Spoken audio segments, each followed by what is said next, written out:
อนุโมทนาบุญนะญาติโยมทุกท่านทุกคนเห็นไว้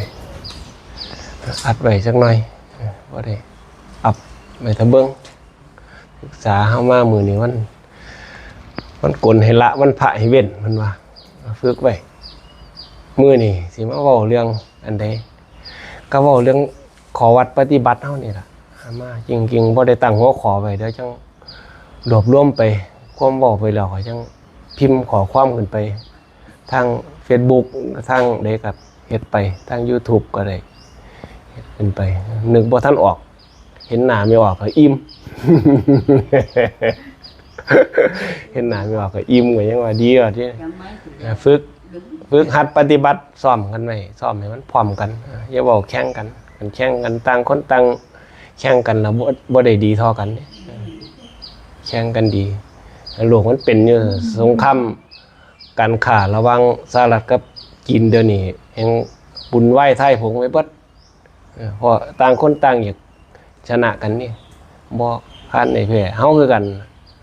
มีท่อระบายในการเฮ็ดการทำตั้งแต่สมัยอดีตจนฮอดปัจจุบันคือเก่ายายคนนี่อยากน้ำหยังให้แม่วาดอยากน้ำหยังซุมื้อนี่อยากน้ำกระป๋องอยากน้ำคนพระจักน้ำกระป๋อง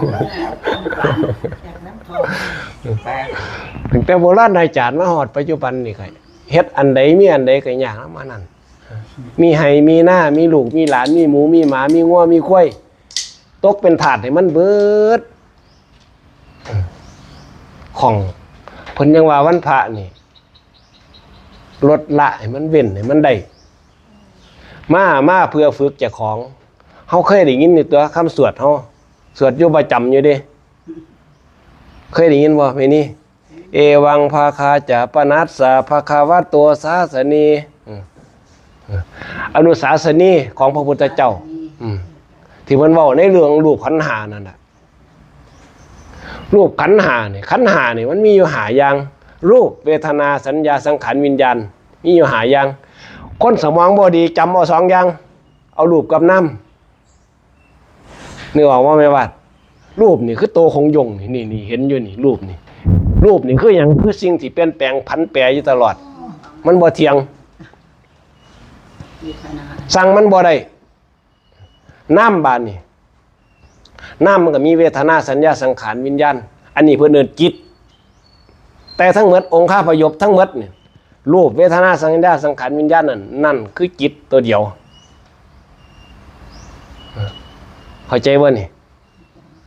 อันนำมาทำจับต้องบ่ได้แต่รู้สึกได้คนด่านี่เขาก็เขียดอยู่ดิแม่นบ่นั่นล่ะคือเกิดเวทนาขึ้นมาเฮ็ดจังไดบัดเฮาจังสิเข้าใจเรื่องพวกนี้เพิ่นว่าคันเฮาสิอยากเข้าใจได้เฮาต้องตั้งใจฟังเด้ตั้งใจฟังแล้วสร้างความให้มันเข้าใจเฮาบ่ได้เข้าใจเรื่องหยังเด้อนี่คิดว่าเจ้าของมีความรู้บ่แม่นคิดเอาก็บ่ได้หลักธรรมะนี่แค่ได้ยินเฉยๆนี่คิดว่ามันแม่นแล้วยังไกลอยู่เด้เกิดการภาวนาได้นี่จังสิถูกต้องเด้อันไหนมันถูกต้องนี่เฮาที่ห้องบัดได้แท้อันเป็นจังซี่เองคือเฮาเฒ่าซุมื้อนี่แม่เห็นบ่แม่อยู่ดิสงสัยอยู่บ่ความเฒ่าแปลว่าความค่ำคร่ามันใส่ไว้จนพอแห้งแล้วเด้จะว่ามันผุมันพังแล้วเปรียบเหมือนคือยังเหือนี่เอาเหือมันผุมันพังเฮาสิข้ามฟากนี่เฮาสิเฮ็ดจังได๋เฮาจังสิข้ามได้เฮ้ยยายก็แต่ไปทั้งผุทั้งพังนั่นล่ะแต่ว่าเวลาไพ่เพิ่นบอกให้เฮาหากุศลไว้หาชูชีพไว้เพื่อเหือมันหล่มอีดีเฮาสิได้ดีใจว่ายังหน่อยๆเฮาก็ยังมีชูชีพอยู่พอได้ร้อยต่ออันใดมันเป็นชูชีพเฮาก็กุศลนี่เด้เฮาพากันมาเฮ็ดบุญกุศลนี่มาเฮ็ดมาฟังเทศน์ฟังธรรมหมู่นี่ล่ะฟังอบรมพัฒนาจิตใจเฮาจังสิมีกำลังได้ดิความเสื่อที่เฮามีอยู่บางทีมันก็เสื่อมันก็เป็นความเสื่อที่มันพัดผิวไปทางใดทางหนึ่งดิเพิ่นบอกไปทางใดล่มมาทางใดเพิ่นว่าทางคุณนี่เพิ่นบอกเลขถึงดูดิไปมันแม่นอีหลีดิเพราะว่าไปนำเพิ่นออดหลอด เอาอีหลีดิถ้าของญาติโยมบ่ท่านได้แข็งแรงอยู่บ่ท่านออกหากอยู่นี่เฮาต้องฝึกเอาอีหลีดิเพิ่นว่าเฮ็ดจังไดบัดนี้เฮาผู้เฒ่าหรอเฮ็ดสมถะเฮาเฮ็ดบ่เก่งอุบายทำให้เกิดความสงบนี่เฮ็ดให้มันร่วมจิตได้นี่มันเฮ็ดยากดียายมันต้องเป็นบุคคลที่มีสุขภาพที่แข็งแรงเราจิตใจมั่นคงจังเฮ็ดได้เด้เราก็มีผู้มีบุญเก่าพร้อมจังสิเฮ็ดสมถะได้เด้คันจังเฮานี่เฮ็ดจังไดยังมีอีกพระพุทธเจ้าว่าบ่ต้องเสียใจพระพุทธเจ้าเพิ่นบอกกฎปัจจัยการนี่เพิ่นรู้จักเส้นทางของทุกข์แล้วก็เส้นทางที่ออกจากของทุกข์ก็คือปัจจัยการของเก่านี่ล่ะปฏิสมุปบาทนั่นล่ะเพิ่นเอิ้นแล้วก็อีกอย่างนึงเพิ่นรู้จักเส้นทางของมันก็คือมรรคเพิ่นจังเอามาแนะนำเฮาเด้บอกว่าเส้นทางที่เฮาเฮ็ดกันอยู่ซุมื้อนี้ต้องเฮ็ดวิปัสสนาได้อย่างเดียวผู้ใดอยากได้เส้นทางลัดก็คือสติปัฏฐาน4ในทางวิปัสสนาเบิ่งหยังแน่เบิ่งกายเวทนาจิตธรรมรวมกันให้มันเป็นธรรมตัวเดียว4อย่างนี่เบิ่งจังไดจังสิเบิ่งเป็นฮะแม่วาดคันเบิ่งจิตจิตมันอยู่ไสบัดจิตก็คือเว้าสู่ฟังมันเป็นนามธรรมเวทนาสัญญาสังขารวิญญาณมันมี4ตัวมันมีอยู่4ตัวคันเฮาคิดไปทางหน้าเขาเอิ้นว่าสังขารปรุงแต่งเนี่ยเปสังวูปโมสุโขที่เฮาสวดกันว่าหันแม่นบ่การเข้าไปสงบระงับสังขารทั้งหลายเป็นสุขเพิ่นว่าอย่าปรุงแต่งอะไรอูเมียนี่กูเฮ็ดนั่นเฮ็ดนี่สิเฮ็ดมันดีกว่าเก่าคำมามื้อแรกสินั่งสวดมนต์สวดมนต์ภาวนาให้แต่มันได้มื้อนี้วันพระอันนี้เพิ่นว่ากินเหยื่อเหรอเด้นี่กินสังขารนี่มันเอาเหยื่อมาล่อเฮาแล้วเฮาแต่งไปเองเฮาปรุงไปเองเห็นบ่เฮาปรุงไปบ้านนี้คันเฮามาคิดเรื่องการย้อนคืนในบัดมันเป็นสัญญาที่บัดนี้เฮาคิดย้อนหลังมันมีหยังแน่เฮาเฮ็ดไปเฮ็ดมานี่ตั้งแต่น้อยเท่าใหญ่มานี่เฮาก็บ่เคยเข้ามาฟังเทศน์ฟังธรรมบางเทื่อบ่เคยมานั่งสินั่งกินปรุงแต่งซั่นนั่นนี่มีหลายอย่างนี่เรื่องสัญญาที่เฮาจำได้ไม่รู้นี่อันนี้มันก็เป็นอีกเหยื่อนึงเด้เหยื่อการปรุงแต่งในเรื่องของสัญญานี่มันสิซ้อนให้เฮาคิดเรื่องอำลำโอ้ยคันแม่นเฮาแข็งแรงกว่านี้แม่นบ่มีนี่คันแข็งแรงกว่านี้ก็สิใครอยู่ดอกพ่อแม่งามย่ำคนบินนี่มึงอยากเอาอยู่แล้วผู้ขานี่เฮาว่าเด้ว้าวอ้อยหน้าอ้อยหลังอันนี้ก็กินเหยื่ออีกคือเก่าติดเบ็ดเบิดหมู่นี่ถือบ่วงหมดนั่นน่ะเพิ่นว่าผูกรัดไว้เบิดเฮ็ดจังได๋เฮาจังสิออกจากบ่นี้ได้บัดนี้เฮาก็ต้องบอกมันดูๆบัดนี้เคยแต่เป็นเด็กน้อยเคยบ่เคยย่านอีหยังจักอย่างบ่พอกับแม่ก็บอกว่ากับแก่อีหยังสิแม่หรือว่าพ่อใหญ่นั่นพ่อใหญ่นี่เฮ็ดเป็นตาย่านแม่เฮาเห็นหน้าเพิ่นยามใดเฮาให้รัดแม่แม่นบ่แม่วัดเห็นบ่แม่อยู่ดิคันเฮาเฮ็ดจังซั่นพ่อแม่เฮาสิทักได้ดิบัดนี้เฮ็ดจังได๋เฮาจังสิบ่ย่านเฮาก็ต้องเสียบให้มันขุ่นนี่บัดนี้ต้องมาฝึกบ่อยๆฝึกให้ใจให้มันหูจักนั่นล่ะที่แรกๆมันคล้ายๆกับเครื่องนั่นล่ะเครื่องยนต์กลไกนี่มันบ่ทันได้สตาร์ทมันก็บ่ฮ้องกินน้ำมันเฮาสิฝึกสติสมาธิเฮาสิฝึกต่อปัญญานี่เฮาก็เข้ามาวัดจังซี่ล่ะมาฝึกหัดพัฒนาเจ้าของมาสืบบุญต่อบุญเบิ่งมาสร้างกุศลเบิ่งเฮ็ดจังได๋เฮือเฮาจังสิข้ามฟากเฮาจังสิมีลมชูชีพคันที่เที่ยวทางไกลหาห่มบังหัวคันที่เที่ยวทางไกลไทยทงให้มีพร้อมคันที่เที่ยวทางเบิ่งหาทิ้งบังให้ใหญ่เห็นบ่เพิ่นก็หาทิ้งหาบังชูชีพไว้เฮ็ดเต็มไว้คันเฮาบ่ไว้เฮ็ดไว้บาดนี้เฮือลมมิดจัดบาดนี้เป็นอาหารของปลาแน่ของแขแน่ของลมของขื่นของหยังแน่ต่างๆแห่งที่มีแต่ความลำบากยากเข็ญคันเฮาบ่มาฝึกมาหัดพัฒนาไว้นับไปเด้อจากนี้ไปเก็ดชาติว่าซั่นผู้ขาสิมาลำบากดีบ่ดีสิยับย่อนให้มันเร็วขึ้น ให้มันเร็วขึ้นคันบ่ได้ก็เฮ็ดให้มันได้เฮ็ดมันได้คืออาตมาเว้าสู่ฟังนั่นล่ะอยากได้ผมขึ้นไปอยู่สั้นสุทธาวาสบ่ล่ะเอาเมียนเกจ่อมาลวด เฮ็ดวิปัสสนาเฮ็ดให้มันหูจักเฮ็ดให้มันหูจักโอ้ยก็นี่แหละคันคิดไปทางหลังเห็นบ่คิดไปทางหลังโอ้ยสัญญากินหัวกูแล้วว่าซั่นท่วงกันไว้ดูๆนะคันคิดปรุงแต่งจังหน่อยบ้าลูกเต่าเล่าหลานน่าสิเที่ยวมาหาเฮานะจังซั่นจังซี่จังแม่อยู่ดีนี่ลูกยังบ่อยู่นำบัดเป็นผู้เฒ่ากำพร้านะลูกคือบ่มาวะ มีแต่เรื่องปรุงแต่งไปนั่นนั่นแหละเฮาก็ว่ามันอยู่เท่า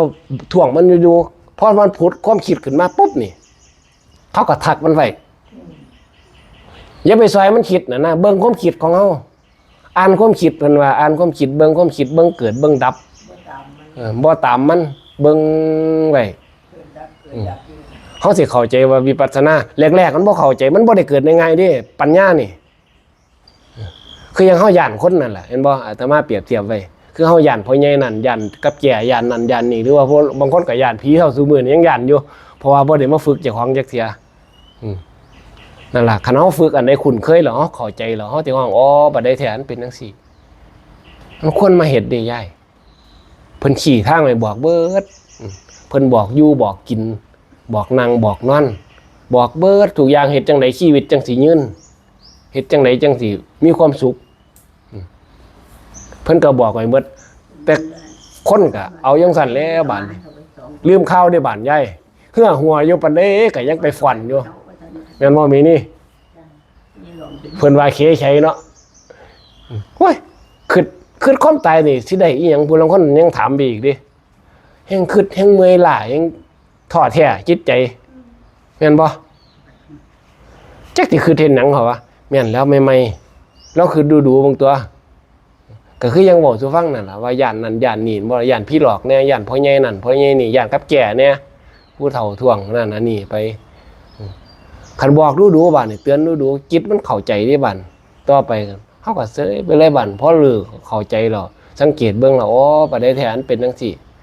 คือยังเพิ่นตัวให้น้ำหมู่นี่ล่ะทาลีนี่ผีหลายบ่มีผู้ใดอยากเที่ยวนี่บัดทางเปลี่ยนหรอกบัดนี้ผีก็บ่มีบัดทางเปลี่ยนแล้วบัดเบิดแล้วบัดแต่กี้นี่ห้วยเขาเจ้าบอกไว้เขาเจ้ากันไว้เนาะบ่ให้คนมาหาเก็บเห็ดเนาะเดี๋ยวก็ว่ามาเป็นหมู่เป็นนั่นอันนี้เว้าไปโอปันเทนนั่นล่ะคนนี่ล่ะก็ยังว่าให้มาเรียนรู้เข้าใจกันเฮาเข้าใจแล้วมันง่าย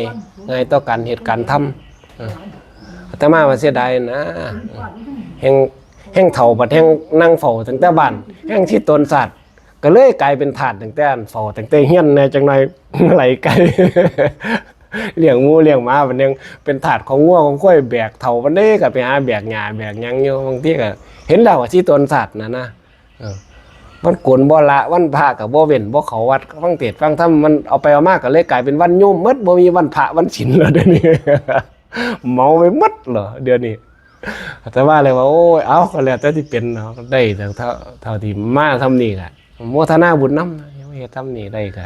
เฮ็ดมื้อละเล็กมื้อน้อยอย่างน้อยๆเฮาก็ได้มาสวดนั่นล่ะพามาสวดเฮ็ดนั่นเฮ็ดนี่เฮ็ดกิจกรรมเฮ็ดสันๆทำนี่เฮาก็ได้เพราะได้เข้าใจว่าชีวิตนี่ความตายคือความเที่ยงนี่เฮาสิห้ามให้น้ำไหลลงทะเลก็บ่ได้เด้ความตายเฮาก็ห้ามมันบ่ได้มันจุลานมากำข้อมือได้ก็คือแล้วมือนั่นก็คอยฝึกคอยหัดพัฒนาเจ้าของเอาโมทนาบุญนำขอให้คุณพระศรีรัตนตรัยขอให้เป็นปกปักรักษาทุกผู้ทุกคนในเนื่องในใกล้เทศกาลปีใหม่ของไทยๆเนาะสงกรานต์มื้อนี้ก็เอาพระลงจริงๆอาตมาเขาลงแต่ว่านมันกลเฮ็ดนั่นกันแล้วแต่ว่าเสียวลงมื้อนี้เขาลงมื้อนี้สิสงน้ำมื้อนี้ก็หนน้ำมันน่ะเฮ็ดหยังก็เฮ็ดนั่นเฮ็ดหยังโมทนาบุญนำเฮ็ดคุณงามความดีนั่นน่ะเพิ่นว่าฮดก็คืออาบนั่นล่ะอาบก็ชำระร่างกายนั่นล่ะบ่มีหยังดอกโมทนาบุญนำขอให้มีสุขภาพแข็งแรงทุกคนรับพรเป็นภาษาบาลีสืบต่อไปยะถาวริวหาปูราปริปุเรนติสาครังเอวเมวะอิโตทินังเปตานังอุปกัปปติอิจิตังปฏิตังตุมหังคิปะเมวะสมิจฉันโตสัพเพปุเรนตุสังกปปาจันโทปนาราโตยะถามณิโช ติละโตยัตถาสปิติโยวัชชันโตความจันใดทั้งปวงจงบำราดไปสัพพโรโควินัสสตุโรคทั้งปวงของท่านจงหายมาเตภวัตวันตรายโยอันตรายอย่ามีแก่ท่านสุขีทีขายุโกภวะท่านจงเป็นผู้มีความสุขมีอายุยืนอภิวาทนาสิริสนิจจังวุฒาปัจจายโนจัตตารโอธรรมาวัฏฏานติอายุวันโนสุขังพลังธรรมสี่ประการคืออายุวันนาสุขะพละย่อมเจริญแก่บุคคลผู้มีปกติไหวกราบมีปกติอ่อนน้อมต่อผู้ใหญ่เป็นนิจภวตุสัพพมังคลังขอสัพพมงคลจงมีแก่ท่านรักขันตุสัพพเทวตาขอเหล่าเทวดาทั้งปวงจงรักษาท่านสัพพพุทธานุภาเวนะโดยอานุภาพแห่งพระพุทธเจ้าทั้งปวงสัพพธัมมานุภาเวนะโดยอานุภาพแห่งพระธรรมทั้งปวงสัพพสังฆานุภาเวนะโดยอานุภาพแห่งพระสงฆ์ทั้งปวงสัทธาสุธิภวันตุเตขอความสุขสวัสดีทั้งหลายจงมีแก่ท่านทุกเมื่อเทิน